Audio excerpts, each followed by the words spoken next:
No one has even addressed any of this. The war of Russian aggression. Yeah, it was a war of Russian aggression for sure.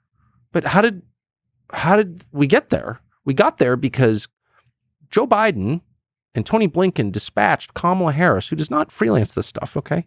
Fair to say, to the Munich Security Conference 2 years ago this month, February 2022, and said in a press conference to Zelensky, poor Zelensky, we want you to join NATO. This was not in a backroom thing. This was in public at a press conference. Knowing, because he said it like 4,000 times, we don't want nuclear weapons from the United States or NATO on our western border. Duh. And days later, he invaded. So like, what is that? And if you even, I raised that question in my previous job, and I was denounced as, and of course, a traitor or something. But okay, great, I'm a traitor. What's the answer? What's the answer? These are not into, Toria Nuland, who I know, not dumb, hasn't helped the U.S. in any way, an architect of the Iraq War, architect of this disaster, one of the people who destroyed the U.S. dollar. Okay, fine. But she's not stupid. So like, you're trying to get a war by acting that way. What's the other explanation? By the way, NATO didn't want Ukraine because it didn't meet the criteria.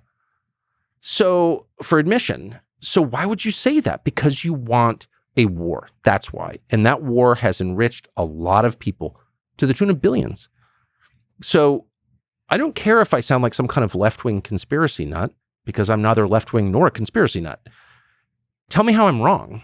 Who do you think is behind it? If you were to analyze, like zoom out, looking at the entirety of human history, the military-industrial complex, you said Kamala Harris. Is it individuals? Is it like this collective flock that people are just pro-war as a collective? It's the hive mind. It's, and I, spent my whole life in DC from 85 to 2020, so 35 years. And again, I grew up around it in that world. And I do think that conspiracies, of course, there are conspiracies, but in general, the hive mind is responsible for the worst decisions. It's a bunch of people with the same views, totally, views that have not been updated in decades. Putin said something that I thought was absolutely true. I don't know how he would know this, but it is true because I lived among them. So the Soviet Union dissolves in August of 91 on my honeymoon in Bermuda. I'll never forget it. And it was a big thing, If you lived in DC, the receptionist in my office in 1991 was getting a master's in Russian from Georgetown. He was going to be a Sovietologist. And he was among, thousands of people in Washington on that same track. And so the Soviet Union collapses. Well, so does the rationale for a good portion of the US government has been dedicated for over 40 years to opposing this thing that no longer exists. So there's a lot of forward momentum. There's a huge amount of money, the bulk of the money in the richest country in the world, aimed in this direction. And it's very hard for people to readjust, to reassess. And you see this in life all the time. I love my wife. All of a sudden she ran off with my best friend. Holy shit. I didn't expect that this morning. Now it's a reality. Like, how do I deal with that? Well, I got stage 4 cancer diagnosis. Okay. And it's all bad, but I'm just saying, like, that's the nature of life. Things that you did not anticipate, never thought you'd have to face, happen out of nowhere. And you have to adjust your expectations and your goals. And people have a hard time with that, very hard time with that. So that's a lot of it. People, if you're Condi Rice, sort of like highly ambitious midwit who gets this degree from Stanford, and you read Tolstoy in the original, sure you did.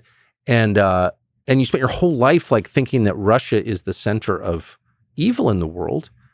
It's kind of hard to be like, well, actually, there's a new threat and it's coming from farther east. It's primarily an economic threat.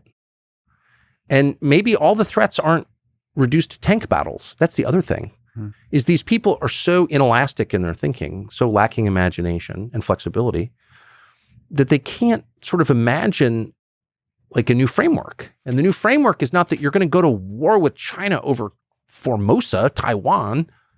No, the framework is that all of a sudden, all the infrastructure in Tijuana is going to be built by China. And like, that's a different kind of threat, but they can't kind of get there because they're not that impressive.